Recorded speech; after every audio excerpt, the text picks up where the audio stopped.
So we've been talking about unions as institutions which exist to rebalance the power relationships within labour markets and to rebalance power relationships within individual employing organisations. That the traditional and built-in strength of the employer is balanced against the collective organisation of the workforce within a union organisation. Now, the ways in which unions undertake this rebalancing, of course, is very complex and will change often on a day-to-day basis. And we need to understand with some degree of realism about the various ways in which unions as organisations will seek to do this, because organisations have unions have their own organisational or institutional pressures. They don't want to be in conflict situations, in strikes with organisations all of the time, because they would just destroy themselves. They'd burn themselves up in that process. And of course, their members don't want to be in conflict situations with their employers all of the time. They have bills to pay, they've got jobs to do, they don't want to be in that situation. So we see a kind of balancing act where unions as organisations play a kind of delicate role, where they're balancing their need to maintain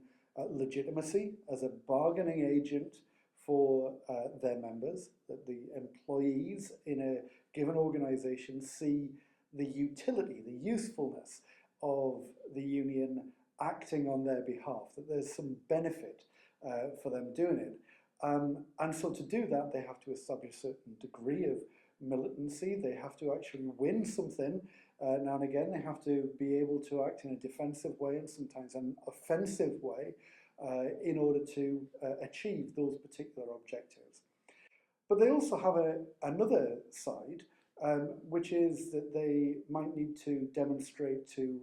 employees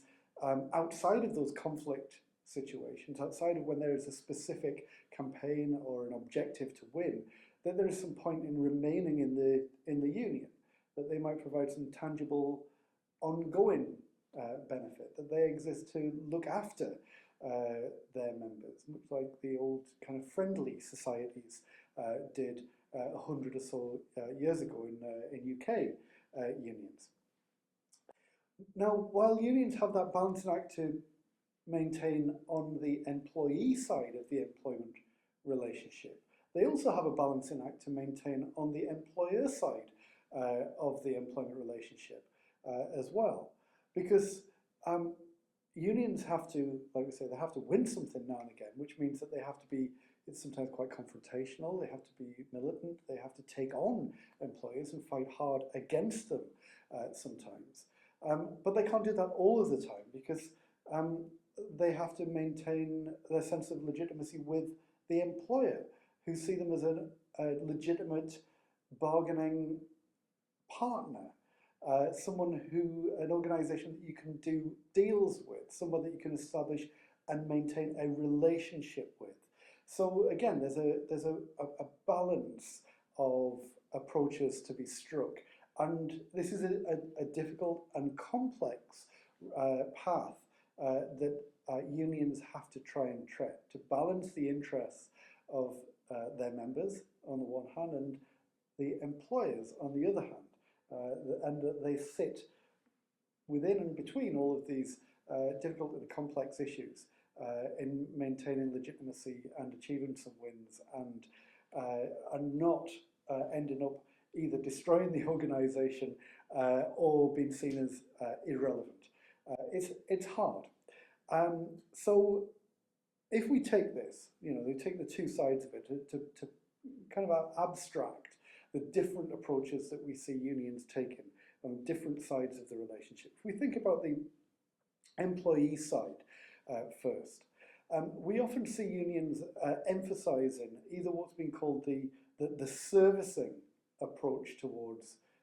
their members and the organising approach towards their members. Now, the servicing approach towards members very much lies in the old idea of the union as a friendly society. That this is often pre-collective bargaining situations where unions didn't have much power, they didn't have much sway over the organisations that their members often worked for. But what they could do was to pool resources. They could act as a society which could group together, much like credit unions do nowadays. Everybody individually is quite poor and weak, but together we can get together, and then when somebody particularly needs it, we can provide you with support. So whether that's some kind of insurance scheme or a sickness benefits scheme, or whether it's to provide some legal help or whatever it might be, that you act like an insurance company. You act like, it was described in the 1980s when this briefly became a fairly dominant theme of union organising in the UK, like the AA of the workplace, that most of the time you wouldn't be needed, but you paid your subscriptions, and when things went wrong, there was someone there to help you out. And the role of the union member was as a subscriber for union services. The other side of this approach is the organising approach. And this is about seeing union strength and union legitimacy very much around the ability and the capacity to mobilise, to organise and mobilise the membership of the union. So this isn't about saying, okay, paying a few quid here and there, and then if things go wrong, we'll see what we can do. This is about trying to put in place an organisational structure within which union members can play an active role in the defence and promotion of their own interests within the workplace, and that the union is there simply to provide the structure within which that takes place, to provide the organising framework, and that the real strength of the union isn't that there are X million members within a particular union, but how strong and how well organised and how willing the workforce in a particular area is to take action, to withdraw their labour, to be militant, to mobilise in one way or another. So that idea of unions in terms of how do they fulfil their obligations towards their workforce, it's expressed in different ways, and different unions historically have taken different emphasis towards these approaches. Some have traditionally been much more focused on the organising approach, and some have been more enamoured by the servicing approach, where where the members take a back seat, and it's all about the full-time officials, and the union bureaucracy, the union structure is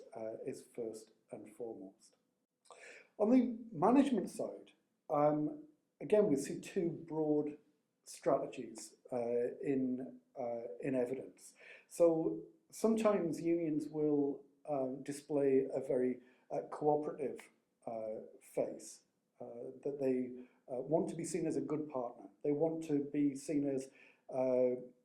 someone who has the organisation's,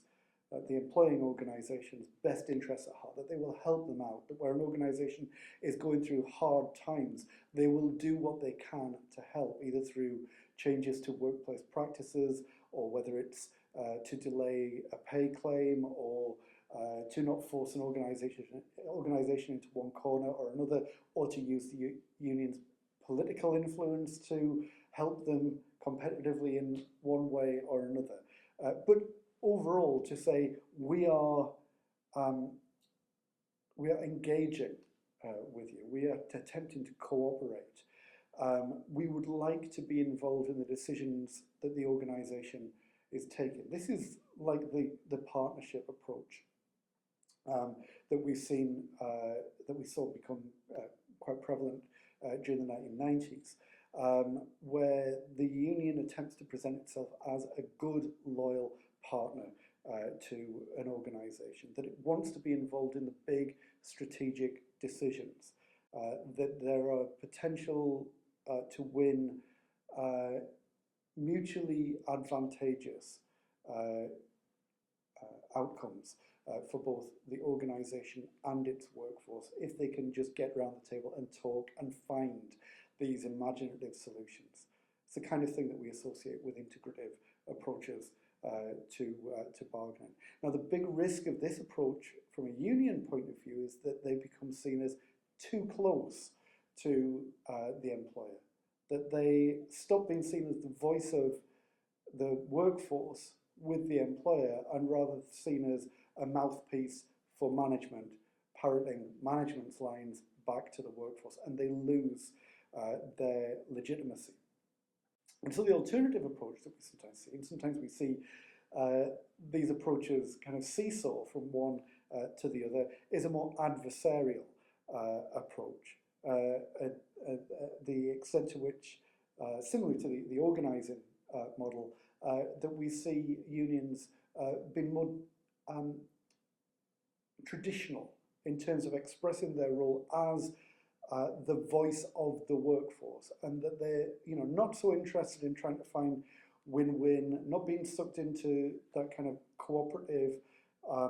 partnership kind of orientation with all of the risks that that implies, but to be